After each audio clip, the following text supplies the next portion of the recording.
What does it really mean to be European? Shared values, a shared history, or just a shared habit of basically thinking your neighbours are doing everything wrong? Because if we're honest, Europe is a continent built as much on competition as on cooperation. We disparage each other's food, we debate each other's politics, and we dissect each other's history. But we also inspire each other more than we'd like to admit, maybe. We share borders, trade, Eurovision, and a constant low-level competition over who does civilization better, while secretly admiring the others for doing some things differently. But that tension, that mix of affection and annoyance, might actually be what holds Europe together. Not perfect harmony, but an endless argument that never quite breaks the friendship. And that's where today's conversation with a very special guest begins. Welcome back to another special episode of English and Beyond, the advanced level version of the podcast. As always, we have the transcript available online, as well as free flashcards if there's anything in the podcast that you find difficult to understand. And this is a special episode because we have our second special guest for a video episode ever. So thank you so much, Elisa, for agreeing to be here. Thank you so much for having me. I'm really excited. And it kind of feels weird because I used to listen to your podcast, well, the Spanish version. So it feels like I'm inside it now. And yeah, it's very exciting. Oh, wow. Thing. I did not know that. Yeah, so that's I'm a funny. big That's fan. interesting. And yeah, I did know. And Elisa, is it the first time you are interviewed on an English podcast or podcast in English? I think it is. I did one episode for Davide's podcast, but it was in Italian. In English, okay, in Italian, of course. So I'm sure many people from your audience, you've got a huge audience who want to learn French with you. Many people will want to know how your English is and all that. So no pressure, no pressure. Yeah, it's true. I never speak English online. Well, not publicly. Well, actually, that's kind of a nice little segue into the topic of the conversation, right? Because I know that you and César and some other language teachers went on a very nice kind of like academic getaway where you kind of talked about all of the different parts of your job and you compared notes and you kind of learnt from each other and taught each other. But there was a particular detail of this getaway that struck me, which is César knows already what I'm going to be referring to. Do you know what I'm getting at? Is it the language that we speak together? Exactly. It is the language, or rather the language that you don't speak. Oh, yeah. Which is English. Yeah. So this is kind of like a little group of romance language teachers. So tell me why you guys, either of you can tell me actually, why is it that English is forbidden? It's forbidden in this little group. Well, I'm gonna tell the short version, but basically, I'm friends with. So my first YouTube friends were Leo from Portuguese with Leo, Davide, which teaches Italian, and Elena, who has I don't know. I can't say she really teaches Spanish, but she has a channel about the Spanish language. And we discovered when we first became friends that we all spoke Italian. And since we wanted to get better, we started speaking only in Italian because at that time my Spanish was not that good. And then, I don't know, little by little, we started meeting other people, realized that they also spoke other languages than English. So it was a good way to keep practicing other languages with friends. And yeah, the joke is that English is not allowed, but sometimes it is useful. So we try to use it as less as possible. Yeah. And all of you, apart from me, all of you speak Italian, French, Portuguese, at Spanish different as levels, well, beautifully. So yeah. So it was actually really good for me for my understanding of all these languages. I was speaking Spanish, I have to say, but you all guys understood. So, but yeah, it was actually, it's interesting because now that we're going to talk about Europe, one of the most European things for me is the Erasmus experience. So Erasmus is a university exchange program where people across Europe can swap places at their universities. So, for example, I went to the UK before the UK left the EU. And someone from the UK, from that university, came to Spain to study. And normally in these kind of groups, the common language, doesn't matter if you are living the experience in Poland, Italy, or the UK, the common language is English, because everyone can get by in English. But for this little group of teachers, English is the no. Yeah, not like Interesting. Erasmus, no. Yeah. Did you do Erasmus? I wish I did, but I didn't get the chance because I only studied for 2-3 years, and it wasn't like in the university. It was kind of something a bit more technical, so we didn't have that option. Okay. Yeah. Well, I mean, Erasmus is an interesting thing because it's one of the things that I thought would come up today, because what sparked this episode for me is that we have an intermediate level English podcast as well, where it's just a monologue. And I have done an episode on a very uncharacteristic topic, or a very unusual topic, which is French-British cooperation. So it's about things like Eurostar and Concorde. And the fact that, I don't know if you know this actually, but France and the UK almost became one state a couple of different times in the 20th century. When? In the 20th century?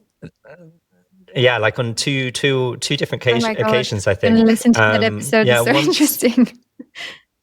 Well, once when during World War II, when basically there was a French government in exile, and it was put to the cabinet in France, would you like to become, should we join as a single country? And I think also during the Suez crisis. And so I obviously that would have been a really big change in history, and things that have happened in the 21st century may not have happened if France and the UK had become a single state. But it would be very un-British of me to leave such a positive taste in the mouth when talking about French-British relations, right? So I thought it would be important to kind of talk to you a little bit about rivalry, to talk about the negative side of that relationship, because it would be so uncharacteristic to talk about the positive, as I have done in that intermediate episode.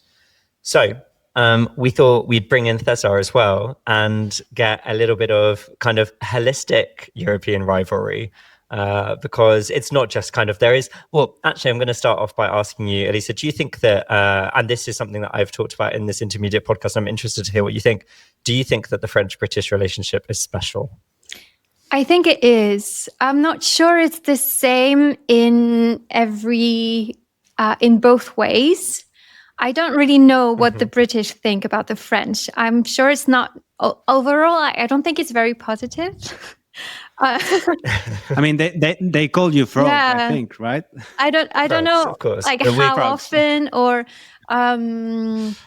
if it really is negative, or if it's just a way of saying things.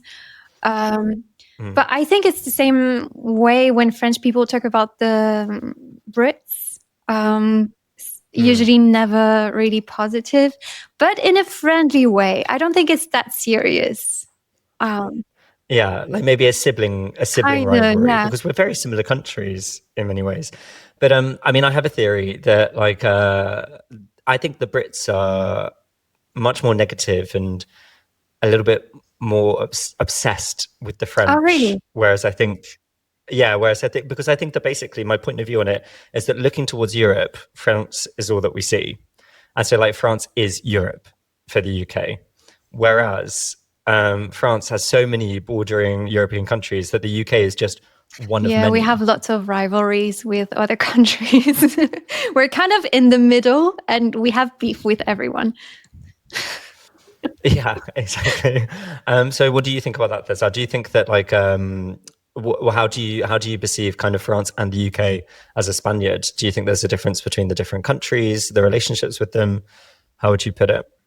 Yeah, preparing this episode, I was thinking about the UK, and I couldn't really remember big rivalry moments.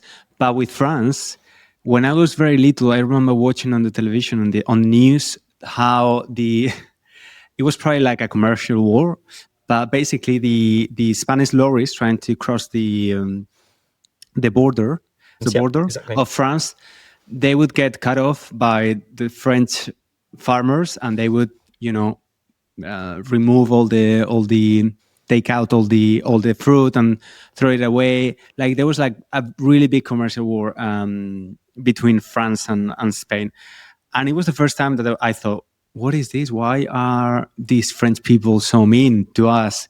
And then I remember talking about sports as well when Rafa Nadal, the famous Spanish tennis player, won Roland Garros. What is the name of the competition? Thank you. That sounds very different. Yeah, a very different from our kind of Roland Garros that we would say. Roland, in Spanish, Roland Garros. So he won Roland Garros. And I think he won over a French tennis player. And the whole audience, who was mainly French, was booing him. And everyone in Spain was like outraged about French people as well. Like, how are they so mean? So those are the two moments that I came into mind when I was trying to think about the French rivalry. But obviously there are also historical reasons, because we had Napoleon influenced the history of Spain. So there are many things, but in general, I don't think we mind that much about French people. Recently, because of Brexit, I think, and you probably, Oliver, can say more about this, I think Spain has like a worse vision of the UK than France. Well, I don't think it's just because of Brexit. Brexit is something that's quite interesting, and for the first time in the podcast, I think that we're going to talk about Brexit a little bit. But I think Spain does see Britain at its absolute worst, because the way that we come on holiday and treat Spain, like I could try to make excuses for what we do, but it is actually quite shocking. Obviously, to an extent, I think that any country that really wants to push a tourism industry does invite some of that, in the sense of like having very cheap drink deals and things like that. But it is crazy how British people behave when we come to Spain. It's like I'm suffering now with the hot weather in Spain. I feel very much a Brit abroad. And maybe it does do something to you. Maybe British people come here and they go crazy because of all of the heat. But that is, it is otherwise a bit inexplicable for me. But you said something quite interesting, I think, when you were talking about the customs, and then you were talking about Roland Garros, about the French Open, because one of the things I was going to ask you is, or both of you, how much do you think something like the EU, something like Erasmus and all of these different pan-European measures, they've removed things like that. So now you don't have those trade wars that the UK now is having again with France about fishing, for example, where it becomes a condition to all other relationships the two countries have. So you don't have that, but then you do still get booing at Roland Garros. So do you think that the EU and schemes like that have genuinely created a European identity, whereas before we were kind of lots of different warring tribes? Or do you think that it's a kind of a legal veneer, and then underneath that, those same rivalries still exist? I think I feel less European than I used to, which is weird. I don't know. I think there's still a feeling of belonging to Europe and being closer to your neighbors. And I feel closer to, let's say if I'm traveling to Asia and I meet other Europeans and I meet, for example, tourists from America, then I will feel closer to the Europeans. So I would feel like an European when I'm far from Europe. But when I'm here, I don't think I feel as European as I used to, in a way that when growing up, I don't know, I think because like the creation of EU was still recent and everything. And, we would learn like the anthem at school and that kind of stuff. And I didn't do the Erasmus, but I had like a language exchange experience in high school. And I went 3 months to Berlin to learn German. And then my friend, my German friend came to France for 3 months. So that felt like a very... We used to call them like pen pals. right. I don't know whether you were writing no. to them, but that's the old-fashioned word. So my mum would have like a pen Yeah. pal in another country. So then my pen pal came to France, and that felt like a very European experience. But since I left school, I don't think I feel that European anymore. So do you feel specifically French, or do you just feel like you're kind of opting out of any kind of like external identity? I feel Southern European, which is a bit different because I grew up in the south of France, and whenever I go to Spain, Italy, I kind of feel at home in a way, because like the food is close to what I'm used to, and the drinks, and it's like olive oil and wine Europe, whereas Eastern Europe is a bit different. Northern Europe is a bit different. So culturally, I feel Southern European, I would say. Yeah, even the languages are more similar than some Eastern European countries, Northern Europeans. Yeah, that's true. We actually said it a month ago when we went on this trip together in Portugal. Portugal felt like home, right? Like it was like being in Spain or France.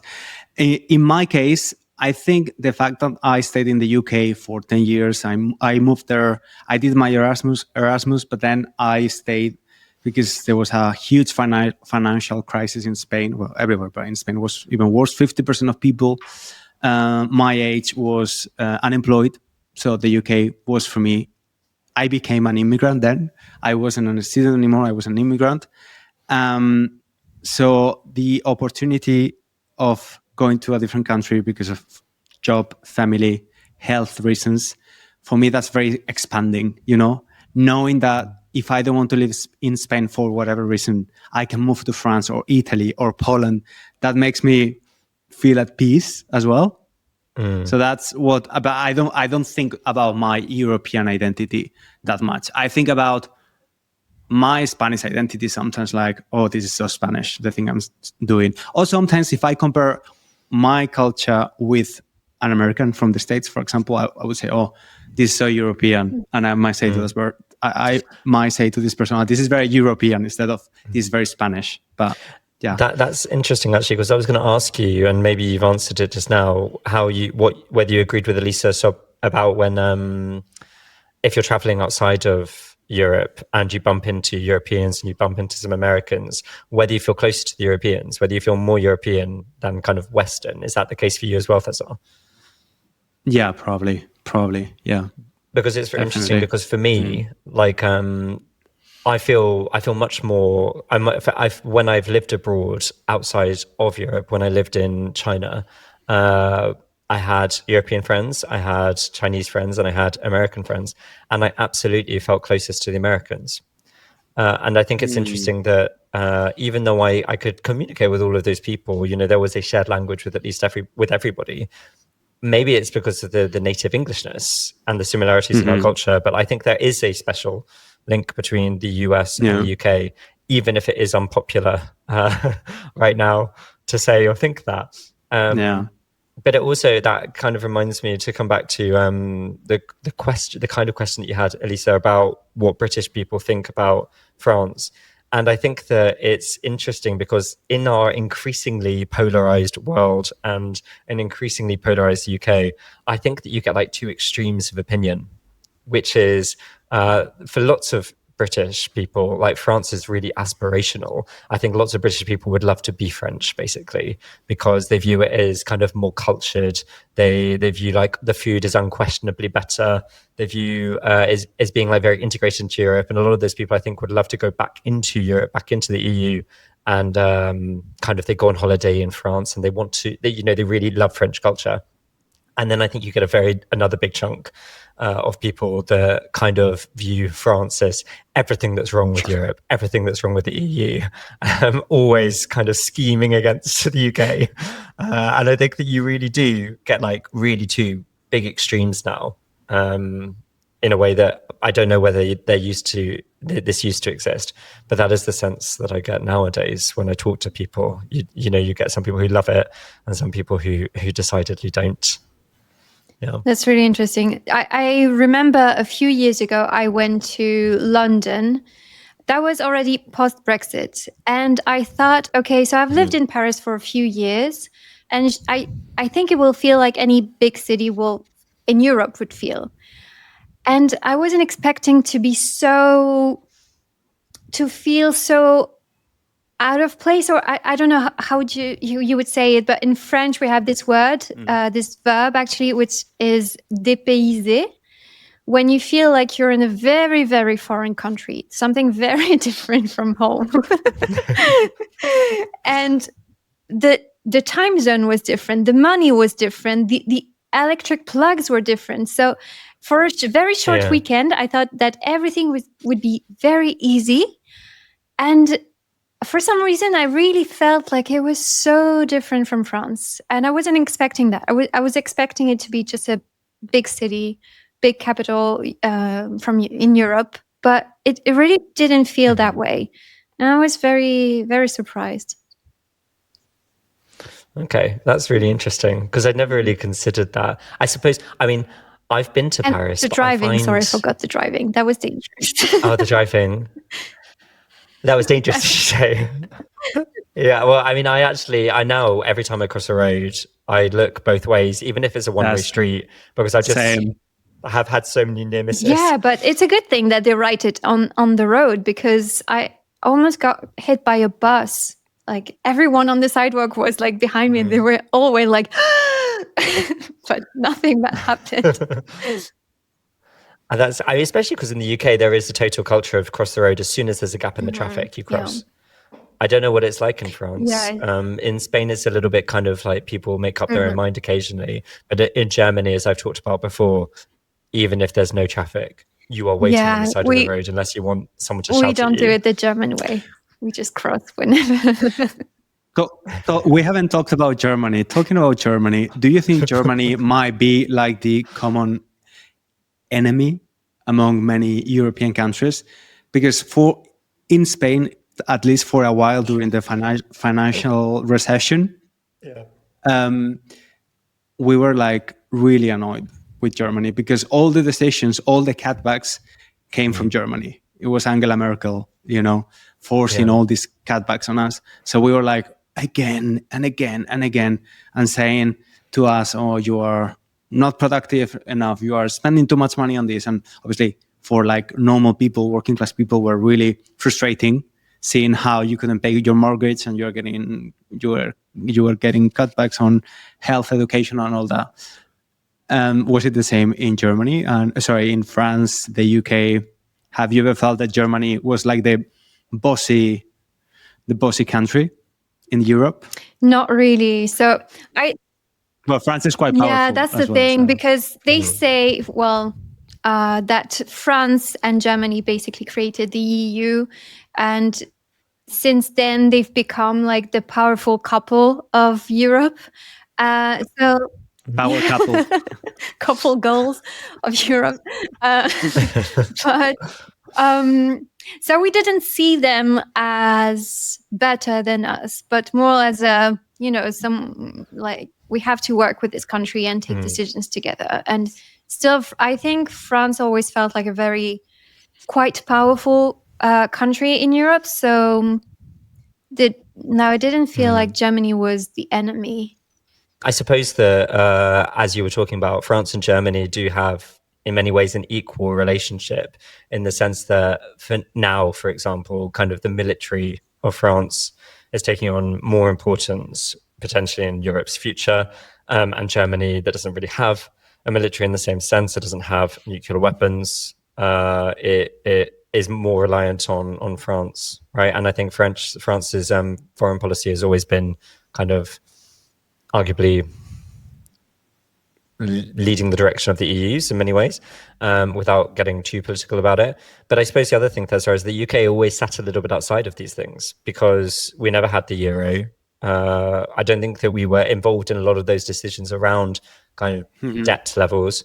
And I think the UK liked to just sit on the side and veto things occasionally, basically, is my understanding of it, but who knows. You were going to say something there, César? No, I was going to say, yeah, because Spain was poorer than France, Germany. In fact, I remember it just came to mind that they used to call us the P.I.G.S countries. P.I.G.S as an acronym of not the animal, but Portugal, Ireland, Greece, and Spain. So but it was really unfortunate that they were using this acronym, calling us pigs. I always thought, and maybe this is a way for us to insult the Italians, I always thought the I was Italy.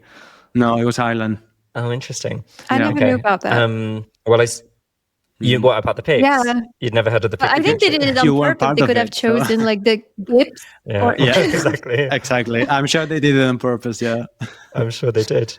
Well, the Spain is having the last laugh now, César. No, because Spain is the fastest growing country in the EU. Apparently so. And I think that the new power couple is Pedro Sánchez and Macron, because I feel like Macron has like a huge crush on Pedro Sánchez. If anyone can look up on YouTube Pedro Sánchez and Macron, like every time he sees Pedro Sánchez, he's like kissing him and hugging him, and he's like, it's like a bromance, political bromance. It's really funny. It's like a huge meme in Spain. I haven't seen. Yeah, I didn't know about that either. In France? But he's good at public communication, so. Yeah, he is. Okay. Well, I guess it's some of that Gallic charm, like French charm, right? Do you call it a Gallic charm? For some people have. Gallic charm, yeah. Actually, that's one final thing that we can talk about just before we go.